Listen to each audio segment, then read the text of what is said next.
시청자 여러분 안녕하십니까? MBN B뉴스의 장세진입니다.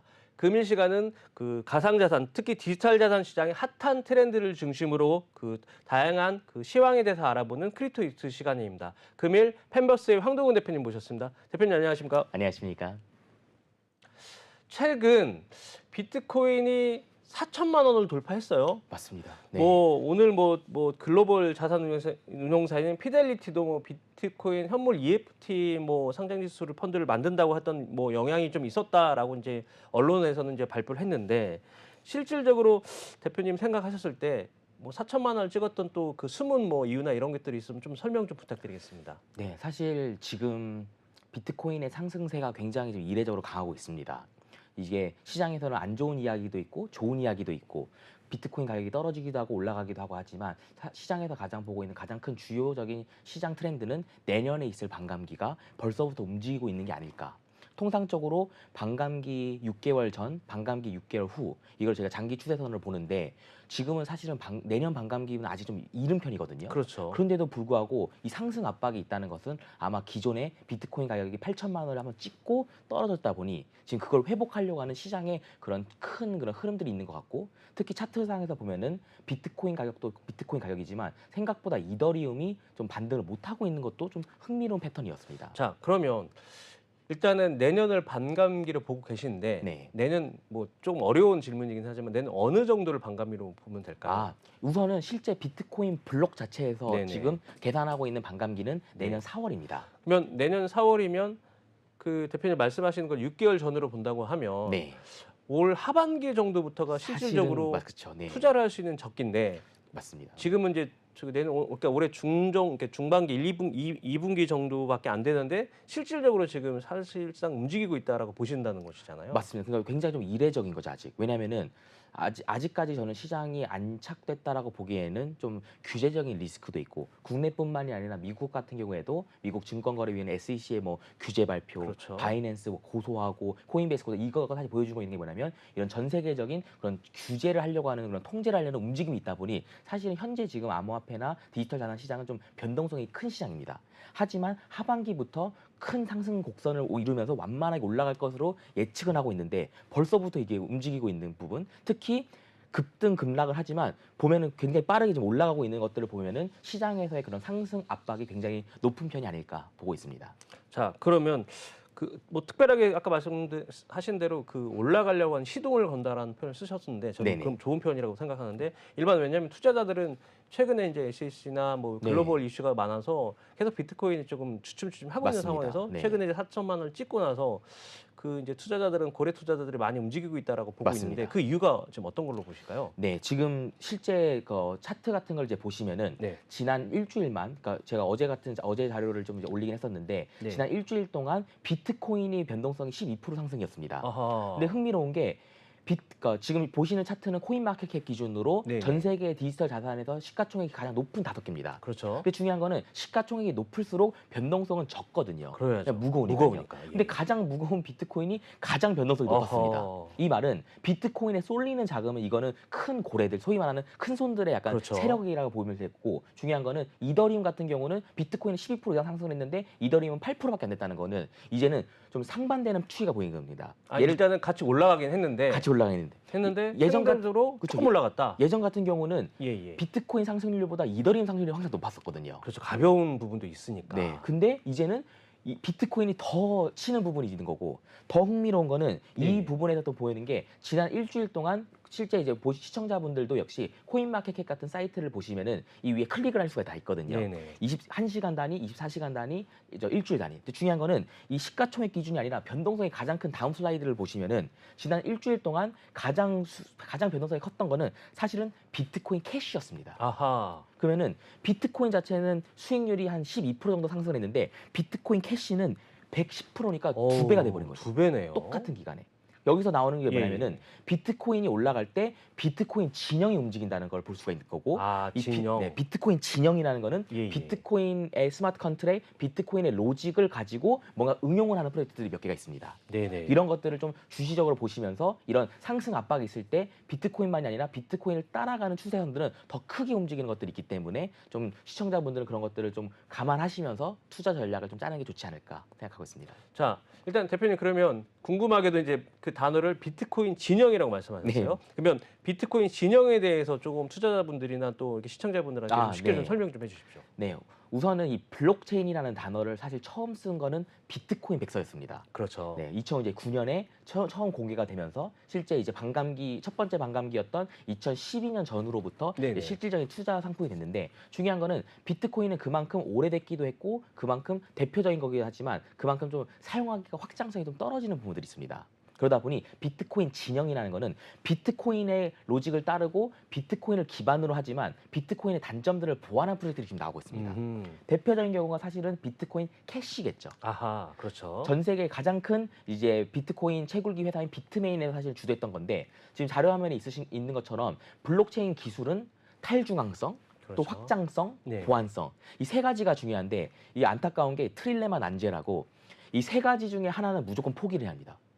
이 세 가지를 다 확보할 수는 없는 거죠. 예를 들자면은 비트코인처럼 탈중앙성과 보안성이 높은 경우는 확장성이 떨어지고 확장성과 보안성이 높은 거는 좀 집중돼 있고 네네. 그러다 보니 이거를 해결을 하기 위해서 비트코인 기반의 프로젝트가 나오기 시작한 거고 대표적인 거가 비트코인 캐시. 예를 들자면 비트코인을 기반으로 하지만 거래 속도나 확장성을 좀 높인 네네. 또 비트코인 SV 같은 경우는 SV가 사토시 비전이거든요. 네네. 그래서 이런 것들은 비트코인을 기반으로 반면에 스마트 컨트랙을 붙이는 부분.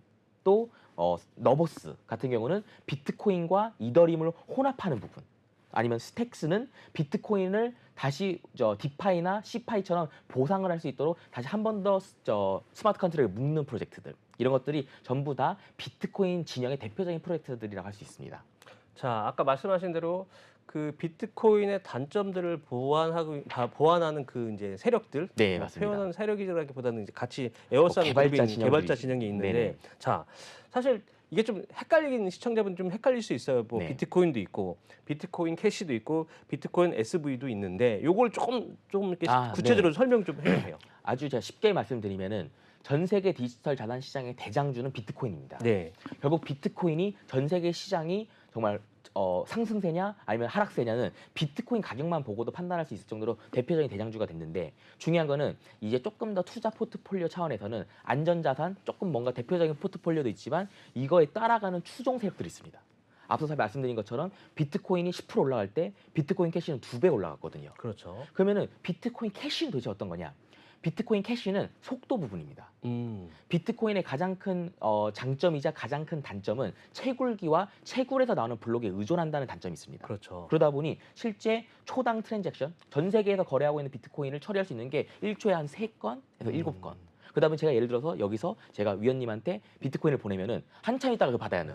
아직 안 왔네요라고 네. 할 정도로. 그러다 보니 비트코인 캐시는 이제 속도 부분을 집중했던 부분이고 반면에 비트코인 캐시의 아쉬운 점은 스마트 컨트랙이나 소위 저희가 말하는 블록체인을 기반으로 뭘 만드는 거 있잖아요. 네네. 뭔가 이때 전송하기로 한다. 네. 이때 이런 조건을 한다. 이런 부분이 사실 부족했었는데 비트코인 SV는 네네. 비트코인을 기반으로 스마트 컨트랙을 붙이는 부분. 또 또 약간 대표적인 네네. 부분이었습니다. 이런 식으로 비트코인을 근간으로 두지만 이더리움이 아닌 비트코인 기반으로 여기서 설계가 돼서 움직여지는 프로젝트들이 비트코인 캐시, 비트코인 SV, 뭐 너보스, 스택스 이런 것들이 저희가 전반적으로 말하는 비트코인 진영이라고 표현할 수가 있는 거고 특히 이제 최근에 비트코인이 강세를 보이면 보일수록 이런 비트코인 진영에 있는 프로젝트들이 굉장히 빠르게 치고 떨어지고 이런 패턴들이 나오다 보니 여기서 투자 포트폴리오적인 거나 약간 이런 반감기를 다가가면서 뭔가 이런 시장을 볼 수 있는 그런 시금석이 되지 않을까 보고 있습니다.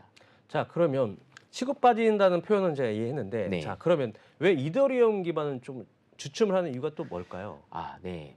이더리움 같은 경우는 사실은 전 세계 채굴 시장은 원래는 비트코인 반, 이더리움 네네. 반이라고 할 그렇죠. 정도로 이더리움이 굉장히 컸었습니다. 하지만 이제 작년에 이더리움 재단에서는 POS로 전면 전환을 사실 하게 됐죠. 아하. 그게 이제 뭐냐면은 예전 같은 경우라면은 그래픽 카드를 기반으로 이더리움을 채굴했는데 네네. 이제는 이더리움을 채굴하려면은 이더리움을 가지고 스테이킹을 해야 하는 이런 스테이킹형 보상으로만 되고 있다 보니 사실은 이더리움 생태계는 굉장히 곤고해지긴 그렇죠. 했으나 어떻게 보면은 채굴장이나 채굴 커뮤니티에서는 좀 약간 이탈돼 버린 약간 모습을 보이고 있다 보니 현재 그런 채굴장들이나 채굴 커뮤니티들의 지지들이 좀 부족하지 않을까. 이런 부분들이 결국 가격 부진이나 비트코인을 선방하고 있는데도 불구하고 아직까지 이런 큰 변동성을 보이지 못하고 있는 부분들이 채굴의 그런 POS 전환 때문이 아닐까 생각하고 있습니다. 자, 일단은 그 안정성이나 이런 걸 보면은 사실은 이더리움 기반에서 되게 이제 안전하고 가는 거잖아요. 맞습니다. 근데 단순하게 채굴이 좀 어렵다 또는 채굴에 대한 생태계가 좀 어렵다라고 해서 가격이 떨어진다고 하는 건 결국에는 뭔가 단점이 있어서 보일 수 있는 건지 아니면 우선은 단적인 네네. 예로 말씀드리면은 예, 예. 제가 이제 잠깐 아까 비트코인 캐시를 만든 세력 중에 하나가 비트메인이라는 표현을 했는데 비트메인의 창업자는 이제 우지안이라는 창업자신데 네네. 이분은 비트코인 백서를 처음으로 중국어로 번역한 사람입니다. 아, 네네. 그러니까 중국에서의 비트코인을 가장 많이 가지고 있는 세력 중에 한 분인데 중요한 건 이분이 본업은 채굴장 제조회사입니다. 아하. 그러면 중요한 건 뭐냐면은 채굴장들이나 채굴기에 연결되어 있는 산업 관계자들이 대부분 고래인 확률이 높죠. 그렇죠. 대부분 세력들이고 저희 아까 말씀드린 것처럼 이더리움이 뭐 채굴을 안 해가지고 가격이 하락했다 이렇다기보다는 네네. 채굴장들의 지지를 받냐 안 지지를 받냐가 결국 이런 패턴에 크게 움직이냐 움직이지 않냐 이런 거를 좀 보여주고 있는 방증인 것 같습니다. 자, 그러면 지금 결국에는 비트코인 진영은 지금 공고하게 있는데 네. 이더리움 진행이 조금 인정을 못 받는다고 얘기를 했으면 결국에는 현재 그 커뮤니티나 이런 그 이제 유저들, 그러니까 그 이더리움을 갖고 있는 고래들은 네. 좀 속이 상할 수 있을 것 같아요. 네. 예, 왜냐하면 지금 비트코인은 지금 반감기라고 해서 지금 상승장이 좀 올라가고 있는데 네네. 상대적으로 똑같은 그 변동성이나 뭐 이동 자금을 비트코인으로 가게 되면 이더리움 쪽은 조금 커뮤니티에서 좀 속이 상할 것 같은데 요새 분위기는 어떨까요? 물론 전 세계에서 가장 큰 커뮤니티는 이더리움 커뮤니티입니다. 그러니까요. 왜냐하면 이더리움의 가장 큰 장점은 스마트 컨트랙 그리고 거기는 D앱. 네네. 중요한 건 이 D앱이 전 세계적으로 커졌던 것 중에 하나가 사실은 디파이 부분입니다. 네네. 결국 이더리움, 그러니까 암호화폐나 디지털 자산을 트레이딩을 하고 투자하는 분들은 대부분 이런 디지털 있는 자산을 계속 포트폴리오를 하면서 이 안에서 세력을 계속 곤고히 하는 그 대표적인 게 폴리곤, 솔라나와 같이 이더리움으로 진입을 해서 이쪽으로 약간 넓혀지는 그렇죠. 이렇게 해서 세력이 곤고히 되는 패턴이 있었는데 사실은 FTX 여파와 루나의 여파 네. 그리고 이제 최근 한국 같은 경우에서도 일부 운용사들의 그런 문제들이 결국은 중앙화된 금융인 C파이, 탈중앙화된 금융인 D파이 네. 이런 부분들이 사실은 공격으로 이어지다 보니 그런 부분들과 맞물리면서 특히 또 채굴 진영에서도 벗어나고 디파이에 대한 그런 알고리즘적인 안정성에 대한 그런 위험성 이런 부분들이 계속 집중이 되면서 이더리움 진영이 약간 부진하고 있는 걸 보이고 있으나 하지만 결국 반감기를 향해서 가면 갈수록 결국 다시 디파이도 부활이 될 수밖에 없을 것이고 그러면서 NFT와 같은 이런 스마트 컨트롤 기반으로 한 프로젝트들이 계속 나오면 나올수록 결국 이더리움 진영도 다시 또 세력이 곤고히 되지 않을까 보고 있습니다. 자, 일단 좀 정리를 해보면 일단 비트코인이 반감기로 가면서 비트코인으로 유동성이 몰릴 수 있지만 네. 그러니까 그러다 보면 상대적으로 안 올라오는 이더리움 기반으로도 다시 유동성이 그러니까 흐르기 때문에 당연하죠. 다시 또 그만큼의 또 이제 비트코인만큼은 아닐 수 있지만 계속 네. 같이 상승을 하면 계단식으로 서로 상승을 할 수 있다라고 보여지는 맞습니다. 부분이죠. 지금 최근 패턴들을 좀 보시면은 네네. 기존 같은 경우라면은 비트코인이 올라가는 것보다 이더리움이 더 항상 올라갔었고 이더리움이 올라가는 것보다 이더리움 진영의 대표적인 프로젝트들이 올라갔었습니다. 하지만 최근 같은 경우는 비트코인의 상승세가 이더리움보다 더 높았고 비트코인 진영에 있는 프로젝트들이 네네. 지금 코인 마켓캡의 가장 큰 변동성을 지금 보이고 있습니다. 이런 부분들이 뭐냐면 결국 제가 봤을 때는 디파이적인 부분에 좀 약간 시장의 그런 염려, NFT의 갑작스러운 급락. 하지만 금융위기의 코로나 회복 분위기가 되면서 시장의 유동성은 돌고 있는데 이 유동성이 갈 수 있는 거는 안전자산형으로 보이는 비트코인 진영을 지금 쏠리는 패턴들이 있는 것 같습니다. 자, 그러면 반감기가 지금 계속 생기고 있는데 그 전반적인 반감기나 이런 것들이 좀 분위기가 어떤 식으로 좀 되는지 좀 알려주실 수 있을까요? 지금 조금 전에 자료 화면에도 있었지만 예. 비트코인 가격은 올라가기도 하고 내려가기도 그렇죠. 하다 보니 사실은 큰 추세선을 보기가 어려운데 우선은 제가 이제 여러 이제 전문가들이 쓰는 패턴 중에 하나가 반감기 6개월 전, 네. 반감기 6개월 후를 한 1년 패턴을 이제 보는 겁니다. 네네. 예를 들어서 반감기라고 그날만 올라가고 그날 폭락 이런 건 아닙니다. 네네. 하지만 반감기 전과 후를 보면 인류 블록체인 역사상 디지털 자산 시장의 역사상 3번의 비트코인 반감기가 있었고 네. 3번 다 반감기 전과 반감기 후를 봤었을 때는 모두 다 성공적인 투자 패턴들이었습니다. 하지만 중요한 거는 세 번째 반감기하고 이번에 있을 반감기의 차이는 뭐냐면 예. 그 중간에 코로나가 있었다는 겁니다. 아하. 뭐냐면 코로나가 보여주는 게 뭐냐면 전 세계가 어떤 특정한 사건으로 인해서 글로벌 금융 위기가 올 수 있다는 점.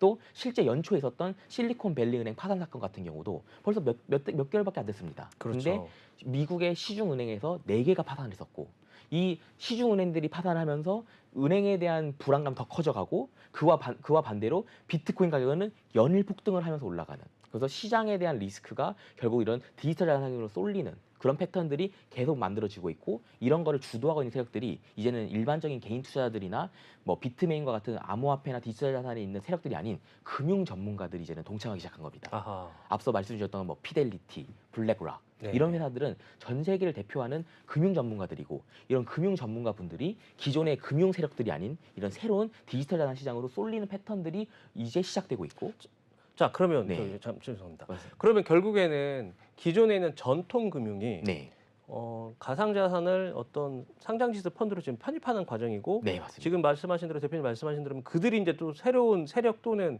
큰 고래가 될 수 있다고 느껴지는데 그게 맞는 상황인가요? 그렇게 이제 보고 있는 거죠. 맞습니다. 아하. 특히 이제 이런 예. 세력분들은 단순 단기 매매나 단기 추세선이 아닌 장기적인 투자 포트폴리오로 올 확률이 높고 그러면은 이런 디지털 자산의 패턴이나 이런 가격들이 훨씬 더 강하게 움직이고 그렇죠. 길게 움직일 수 있지 않을까 그런 예상을 좀 하고 있습니다. 그러면 지금 현재 이제 그 SEC의 4개의 지금 운영사가 지금 오늘 뭐까지 보면 4개의 운영사가 신청을 했는데 네, 이게 좀 어려운 질문이긴 한데 대표님 개인적으로는 계속 지금 실패를 했었잖아요. 맞습니다. 근데 블랙락이 하면서 조금 약간의 시장의 시그널이 좀 긍정적이라고 보는데 대표님 봤을 때 4개의 운영사가 좀 잘 될 수 있을까요?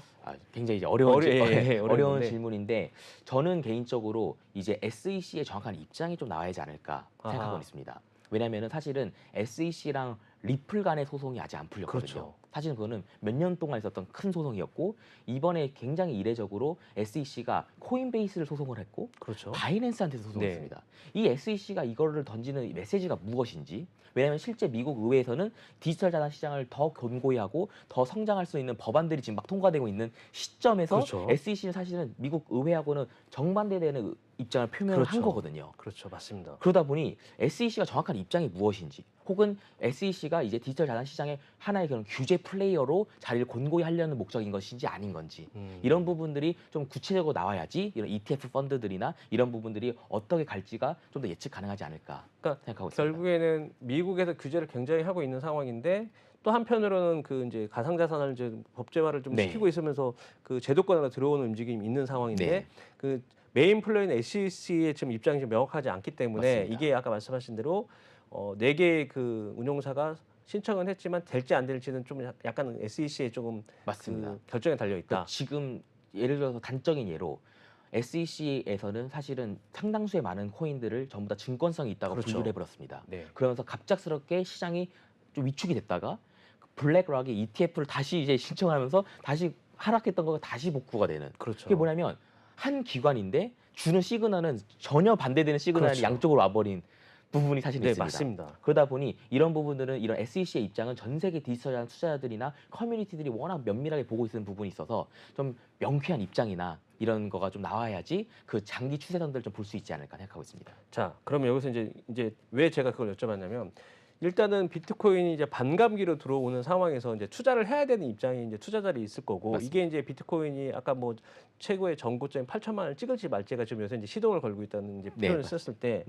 반감기가 올라가면서 아까 말씀드린 대로 제도권 안으로 들어오면 뭐 이렇게 8천만 원을 찍을 수도 있겠지만 이게 또 갑자기 또 뭐 허가를 못 해준다고 얘기하면 또 규제 반감기에 리스크로. 이게 규제 리스크가 또 빠질 수도 있는데 뭐 투자자들은 이럴 때 어떻게 투자를 하는 게 좋을까요? 네, 물론 이제 여전히 디지털 자산은 변동성이 큰 자산이기 네. 때문에 이런 부분을 면밀히 검토하시면서 투자 전략을 짜셔야 하는데 중요한 거는 비트코인을 가장 많이 가지고 있고 비트코인의 가장 큰 세력은 바이낸스 거래소와 비트메인입니다. 그렇죠. 그리고 둘 다 사실은 규제에서 벗어난 세력들입니다. 사실은.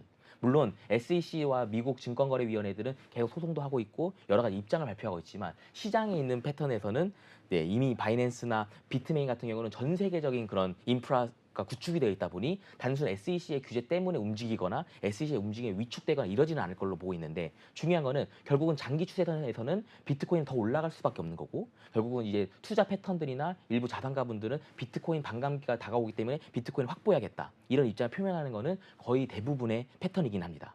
중요한 거는 이제 시청자분들 같은 경우는 이런 특히 방송 같은 걸 보실 정도로 적극적인 분들이시라면은 이제 차트 같은 걸 보시면서 비트코인 가격에 따라서 비트코인만 보실 게 아니라 이제 비트코인 진영도 한번 보는 이런 부분을 양쪽을 보시면서 시장을 보시는 게 좋지 않을까. 비트코인 진영이라면은 지금 방금 자료 화면에 있는 것처럼 비트코인 캐시, 비트코인 SV, 스택스, 너보스 이런 네 가지 프로젝트들의 추세선들이 어떻게 되는지 비트코인 가격이 올라갈 때 이 비트코인 진영 프로젝트들은 하락선이나 상승선이 어떻게 나오고 있는지 이걸 면밀히 보시면은 반감기를 준비를 하면서도 뭔가 좀 더 성공적인 투자 포트폴리오를 좀 짤 수 있지 않을까 생각하고 있습니다. 어차피 이제 좋은 그 투자 포트폴리오를 말씀해 주셨으니까 어차피 비트코인 캐시는 좀 올라갔다고 말씀하셨잖아요. 네, 근데 맞습니다. 아까 그 나머지 세 개들은 요새 지금 어떤 상황인가요? 우선은 지난주에 시장의 선택은 비트코인 캐시였습니다. 예. 비트코인 캐시는 2배 넘게 올라가고 아직도 지금 방어되고 있지만 예, 예. 꼭 시청자분들 아셔야 하는 게 크게 올라가면은 당연히 조정이 될 수밖에 그렇죠. 없습니다. 그렇기 때문에 근데 특징들이 이 네 가지 진영들은 네. 하나가 올라가고 그 다음으로 또 가고 아하. 또 하나가 올라가고 하락하고 그 다음으로 가고 이런 패턴들이 있기 때문에 아, 이게 되게 중요한 말씀 같습니다. 네, 그렇기 때문에 이런 패턴들을 보시면서 들어가셔야 하고 특히 어차피 반감기를 통해서 저는 이제 개인적으로 반감기 때문에 이제 비트 모으기로 들어가셔야 합니다. 네, 네. 그럼 결국은 암호화폐나 디지털 자산에 제가 편입해 놓은 자산 규모가 있을 거고 그렇죠. 그리고 이 안에서 계속 자금을 회전을 해야 하는 겁니다. 그러면 결국 이 프로젝트에 따라가고 또 매도를 하면서 다시 다른 코인으로 들어가고 근데 그걸 큰 테마를 비트 진영으로 할지 아니면 이더 진영으로 할지 디파이 진영으로 할지 NFT 진영으로 할지 이런 선택을 해야 하는데 지금 현재 곽강받고 있는 부분은 대부분 비트 진영 프로젝트입니다. 그래서 비트코인 캐시가 첫 번째였고 비트코인 SV도 50%가 올라갔습니다. 반면 스택스 같은 경우는 많이 올라갔다가 지금 다시 조정된 상황이고 너보스는 이제 조금씩 시동을 걸고 있는 중인 거고요.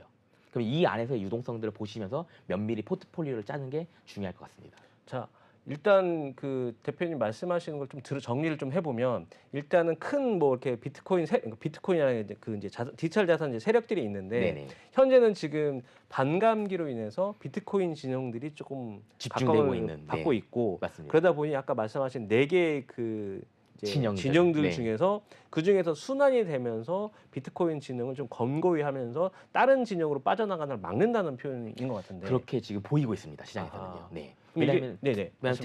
특히 이제 이더리움 같은 경우가 이제 채굴이 이제 POS로 전환이 되면서 방금 말씀드린 네 개의 비트 진영들은 전부 다 채굴기 기반입니다. 그러니까 결국은 이거는 단순 트레이딩하는 것도 있지만 사실 그 뒤에는 큰 대규모 채굴장들이 있는 거죠. 이 채굴장들이 자기들이 매집을 하고 자기네들 계속 모으는 전략을 사실 하고 있는 부분이어서 굉장히 한번 오르기 시작하면 가격들이 크게 올라갔다가 살짝 조정받고 크게 올라갔다가 조정받고 이런 패턴들이 최근 더 명밀히 이제 보이고 있습니다. 자, 마지막으로 딱 하나만 더 질문해 네. 보겠습니다. 결국에는 그러면 이 지금 반감기를 중심으로 그 비트코인 진영들이 그러니까 채굴질을 했던 그 이제 그분들을 중심으로 해서 계속 매집과 시세를 할 수 있는 힘을 응축한다고 보면 되는 건가요? 물론 이제 이 채굴 같은 경우가 뭐냐면은 비트메인은 채굴기를 판매하는 회사기도 하지만 또 자기가 가장 큰 채굴 노드를 운영하고 있습니다. 결국은 제가 채굴장 입장이면은 어느 노드를 선택을 하냐가 제 수익을 결정하는데 현재 가장 수익률이 좋은 노드는 다 비트메인에서 운영을 하고 있는 채굴풀들입니다. 결국 여기 이 회사는 이 비트코인과 비트코인 진영의 가장 큰 세력이고 여기서 따라가는 커뮤니티들이 결국은 모이는 현상들이 있어서 여기서 홀딩이 되고 있는 자금들, 여기서 매수가 들어간 자금들이 결국 큰 추세선들을 지금 만들고 있는 거죠. 자, 오늘 그 펜버스의 황 대표님 모시고 그 최근에 비트코인 진영이 왜 오르는지에서 어쩜 개인적인 사견이긴 하지만 오늘 좋은 말씀 들어봤습니다. 황 대표님 감사합니다. 네, 감사합니다.